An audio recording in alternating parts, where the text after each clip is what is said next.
I have been dealing with electronegativity for a few years already. This thing was suggested to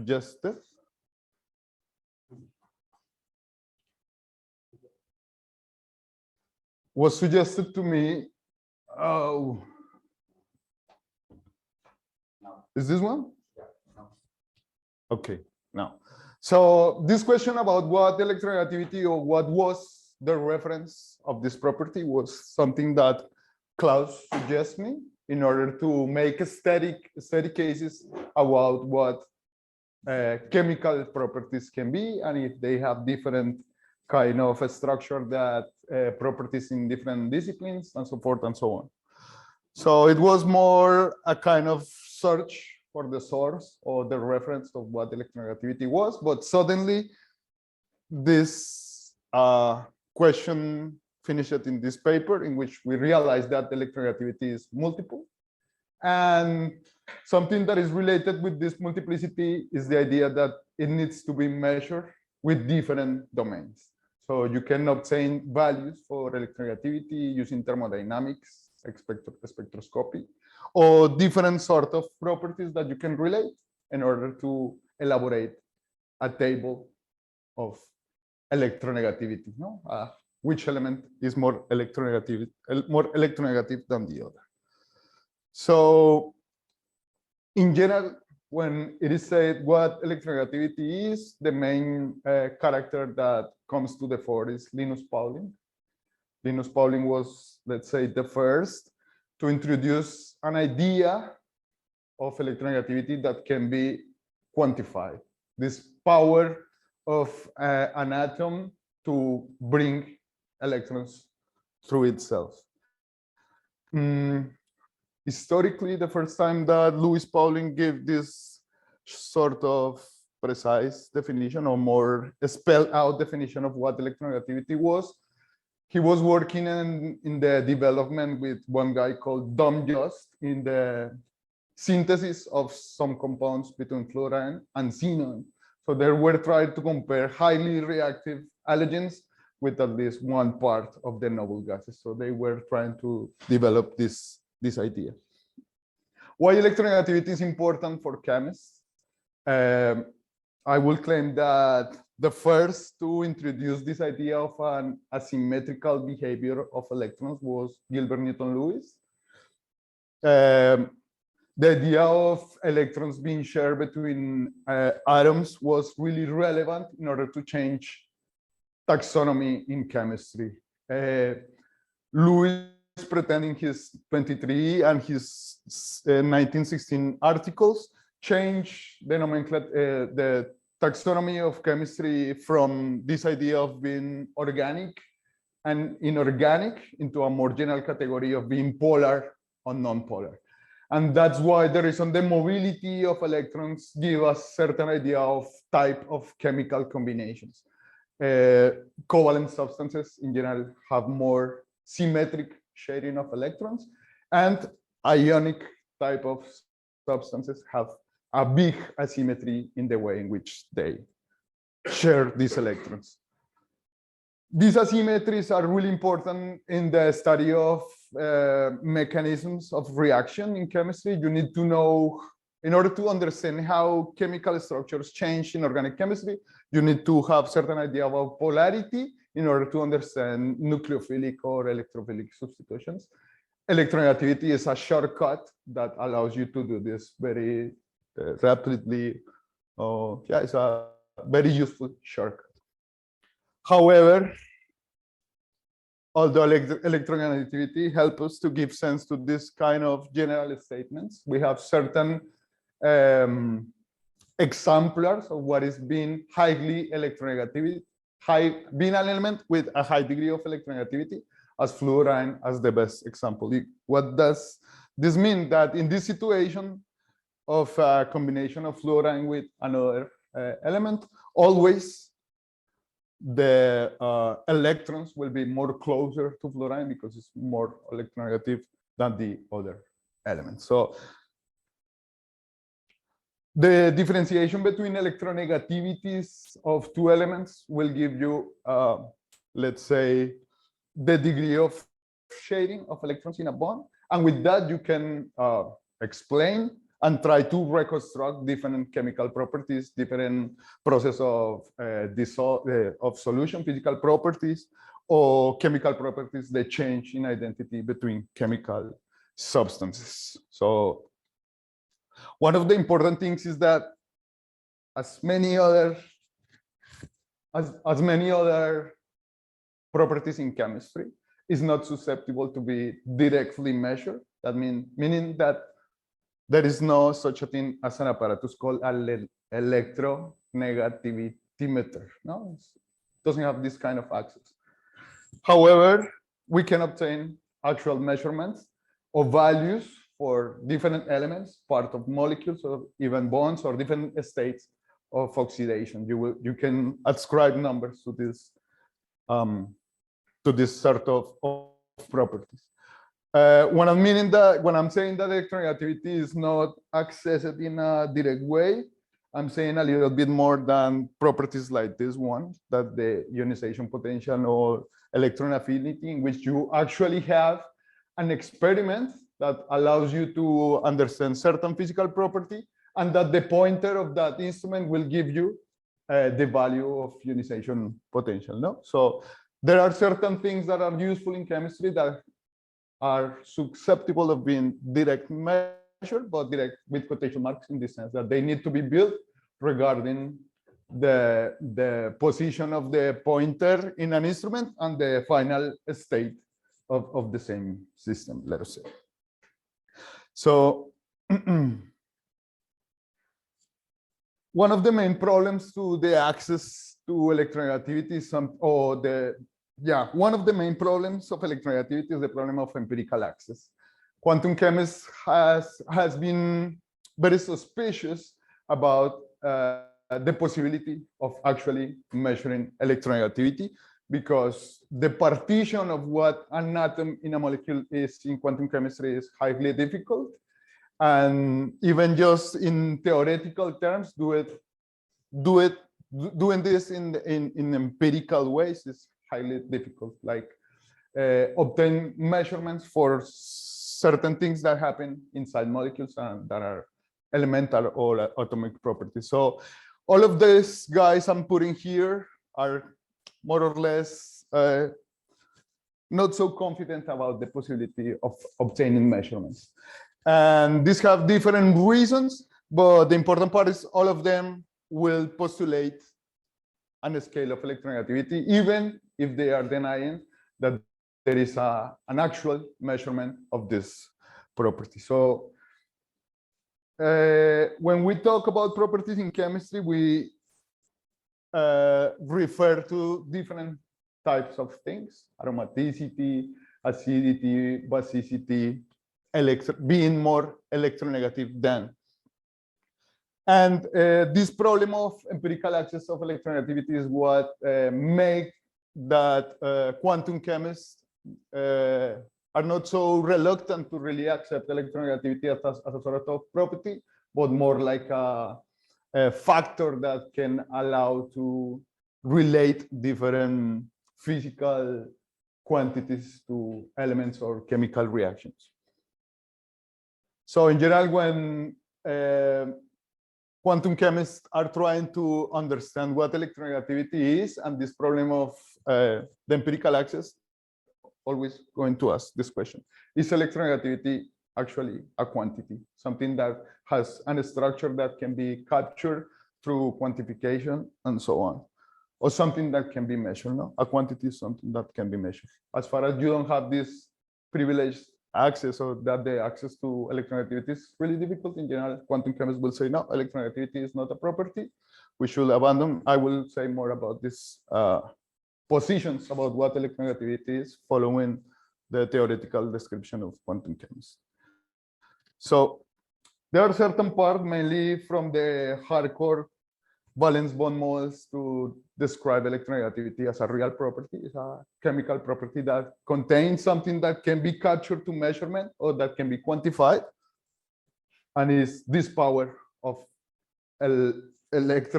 atoms to bring electrons toward themselves. Linus Pauling will be one of these really serious, or being really serious of electronegativity as being a chemical property, because he was maybe one of the first that gives you a sort of measurement or a way to understand scales of electronegativity. There are more advanced groups, those working outside the domain outside the domain of orbital quantum chemistry, that pretend that all of those concepts of chemistry that are not susceptible of being direct measured, they should be abandoned. They are trying to paraphrase, I would say, the problem of reduction. If chemical properties are not related to what is really measurable, that is the observables of quantum mechanics, chemical properties doesn't exist. They should be completely abandoned. And there is a very big trend in electronegativity to change electronegativity for another concept. In general, is chemical hardness, and at some point, fugacity. I have seen this idea. So we cannot measure electronegativity. It's just a sort of factor. We should eliminate it from chemical theory. The real chemical properties are those described by quantum observables. And there are more or less something in the middle that are more conventionalist about what to do with electronegativity. They will say, no, electronegativity is not a property, it's not a chemical property. We should maintain it in order to practice physical chemistry, or in order to practice other parts of chemistry. It's a shortcut that helps you to understand how different physicochemical properties are related in substances.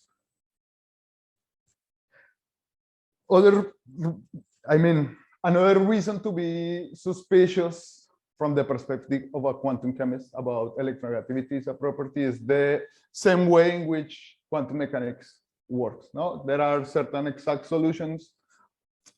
How quantum chemistry works. Quantum chemists try to, let's say, apply exact solutions of quantum mechanics, the exact solution of the hydrogen atom, for example, to molecular system through different sets of approximation. We know a lot of them already: valence bond, molecular orbitals, quantum theory of atoms in molecules.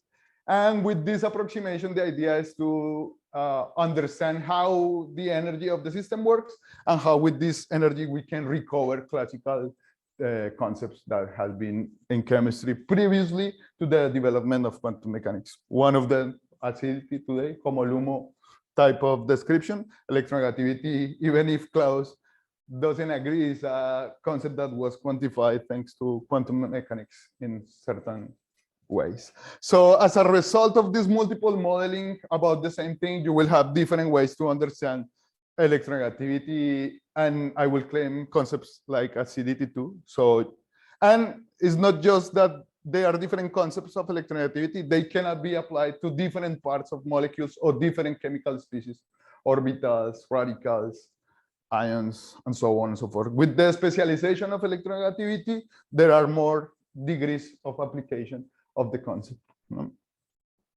But in this multiple modeling approach to electronegativity has been really or has been one of the other arguments from which quantum chemists try to downgrade the status of electronegativity as a sort of property, because all of the different models maybe or probably can say even incompatible things about what electronegativity is. No, there are this description that certain scales of electronegativity are relational, that other scales are more absolute, that some of them are empirical, some of them are theoretical, and the big breakthrough between those things is the possibility of being measured or not. No? The suspicious of electronegativity being a property is about if it can be measured or not.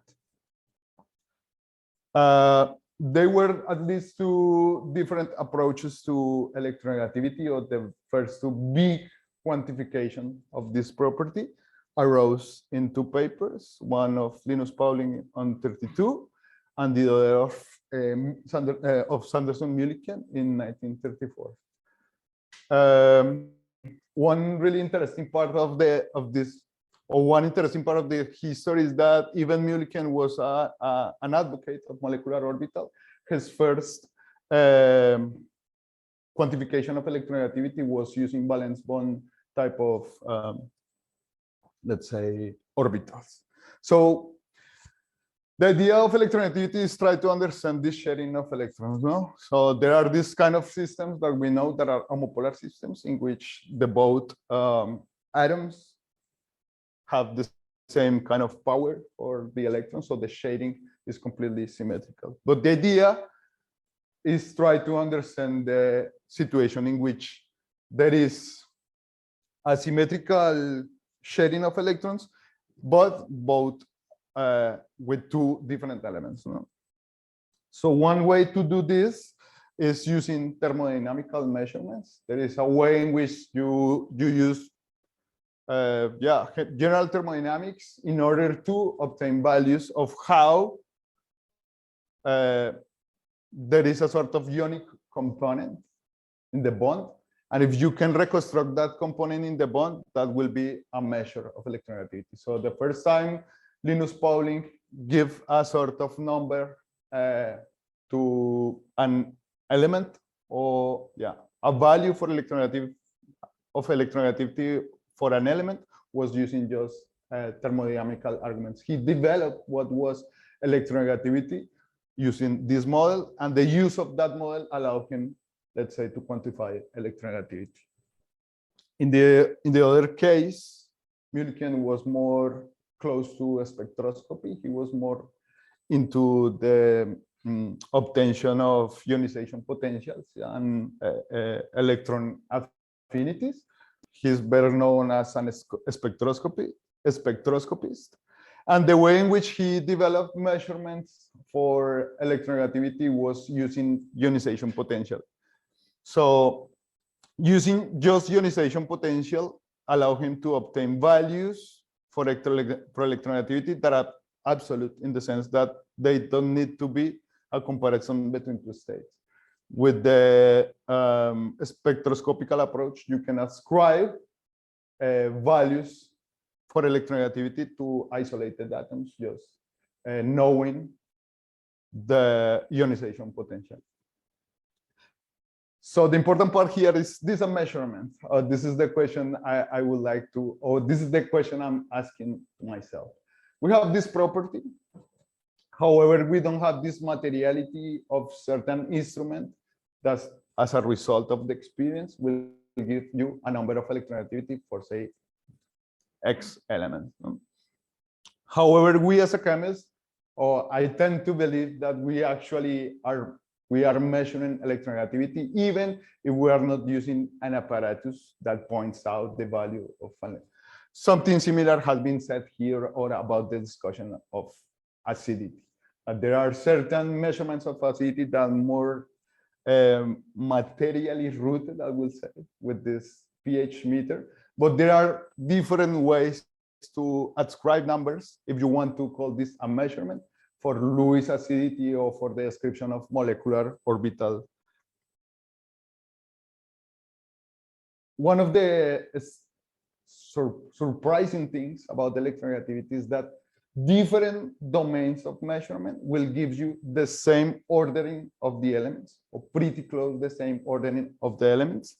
However, something that chemists has been completely silent is about the units of measurement of electronegativity. Different models use different sets of physical-chemical properties. So the comparison between two scales is really complicated in terms of units. For example, Pauling is, I think, electron volts, joules -1, something like that. Mulliken is a different unity. They have different units, all of them. And in order to avoid this complication, chemists just tend to be silent about units of electronegativity. You will take any periodic table, and if you check what are the units of electronegativity, it's pretty difficult that you are going to find this information. And This is a kind of something that Hernan has been asking or tried. I've been trying to make sense about this regarding if all quantification is a measure. Of course not. You can quantify certain relationships. For example, between two pairs of electronegativities, how to go from Pauling electronegativity to Mulliken electronegativity. This is a sort of quantification of the distance between the dispersion of these points. However, this is not a measurement of electronegativity, first. And second, of course, that they are trying to compare something, but the units of the different scales are completely different. There has been an attempt of chemists to postulate Pauling units as the units of electronegativity, but without much success. I'm just going to finish this really shortly. Is that this is not just something that happens with electronegativity. I start to think more and more about what a chemical property is, and I encountered that the same happens, or something really similar happens with aromaticity. You have a bunch of different papers that have been arising for the last 20 years, asking first, what is the meaning of aromaticity, or why aromaticity is so complex? And always they finish into this, that the problem is that we don't know what an actual measurement is, or what a derivation or a computation of aromaticity is. So the problem is try to decipher what is the role of models in order to obtain our measurement of chemical properties. And I think that's all, at least for today. Yeah, because we have another lecture regarding this subject on the next Friday. No, but thank you so much for your time. Thank you, Camilo. We have two questions. Eric?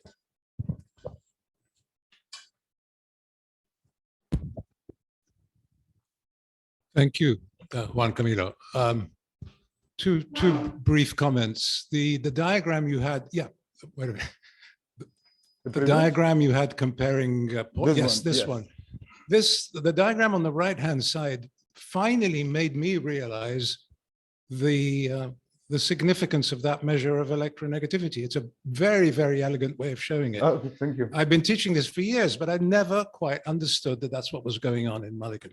Yeah. Second point, it seems to me that in that measure, you're taking, or in that quantification of electronegativity, it consists of two measurements, and then you take the average, right? This one, That's pretty good as a measurement. So the fact that there's two rather than one, I mean, so if you're asking, can you measure electronegativity? Surely the answer is yes.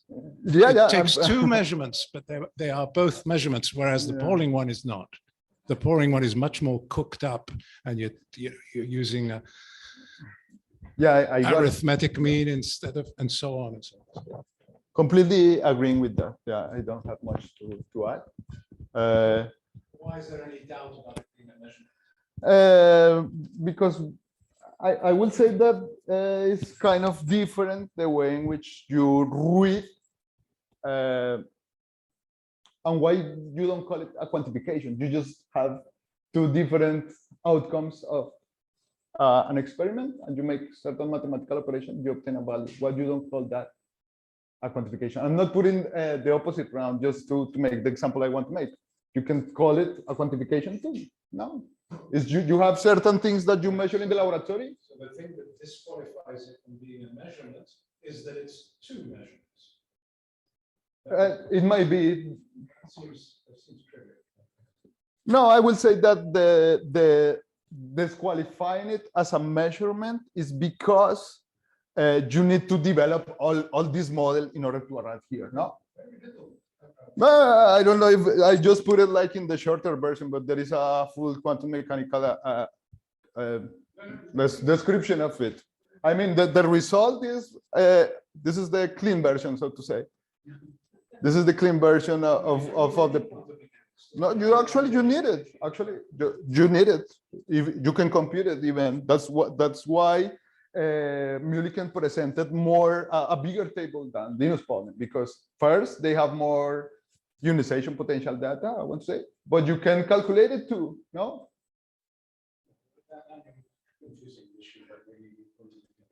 No, I'm not confusing it at all. I mean, the description of Mulliken in the paper was doing this through quantum mechanics orbital approximation, but both papers try to make electronegativity something that depends on the structure of the wave function. But how you arrive to this is through reasoning this thing quantum mechanically. Yes, that's not that now. That's Okay, the next question. Peter. Yeah, thanks, Camilo. That was super interesting. And this I thought was really telling. So the claim is there are all different ways of measuring or quantifying electronegativity. Yes. They all end up with slightly different numbers, Mhm. but they will agree as to claims such as this element is more electronegative than that element. There's no jumps anywhere. I didn't look at into detail, right? Because Okay. there are really big bunch of tables, Sure. but they agree in the main elements. The ordering of the main elements is the same regarding their electronegativity. The Yeah. values can be no, they are not different as much. Okay. Actually, that's So- the string thing. No, So that leads me to my question to you, because you showed us the different positions one can take towards electronegativity as a property. You can be a realist about it, or you can try to Okay. eliminate it or be conventional about it. It feels to me you're leaning towards the realist side of it, and you want to consider it to be a real property. yeah. That's the first question. Yeah, If so, do you feel one of them is the actual correct measure, or are they all kind of approximating Thank you, yeah. the actual property? I mean, what's your Yeah, you're stand right. on That's this? the tricky thing. First of all, yes, I tend to say that this is an actual measurement. Yeah, doing this is an actual measurement. That electronegativity is a chemical property, but that we have this problem in chemistry that when we open the door to multiple modeling, we start to lose reference, if that makes sense. Like with the acid, when acid, would you say it today, when you open the door that every chemical substance can be an acid, what is the reference of that term? And regarding if there are actually weird values for electronegativity, yes, they are. For example, there is this periodic table of Allen in which the noble gases have the higher values of electronegativity. That is completely counterintuitive regarding what electronegativity means, no? Because this can be completely calculated. One. And other important thing is that I will claim that Pauling at some point is the reference of these scales of electronegativity. Every paper you will say is how to compare their own scale of electronegativity with the thermodynamical one. So that's Okay, the last question. Jerry. Jerry Chandler. Ahorita me va a decir, no, usted es una bestia. Thank you very much. Very challenging topic to meditate upon. But my first meditation is really very simple. If you're going to talk about pairing of two different things, and you use some sort of electrical concept as the basis for it, then it would seem to me that one might want to consider electropositivity on the same sort of scale as electronegativity in terms of the measurements. That is, the meaning of the measurements between two charged systems ought to reflect both the electropositivity of one and the electronegativity of the other. This is just a simple consequence of logic. I don't know how, if this is a question for you or not, but I find it curious. Me neither, but thank you. I will think about it. Thank you, Jerry. Me neither.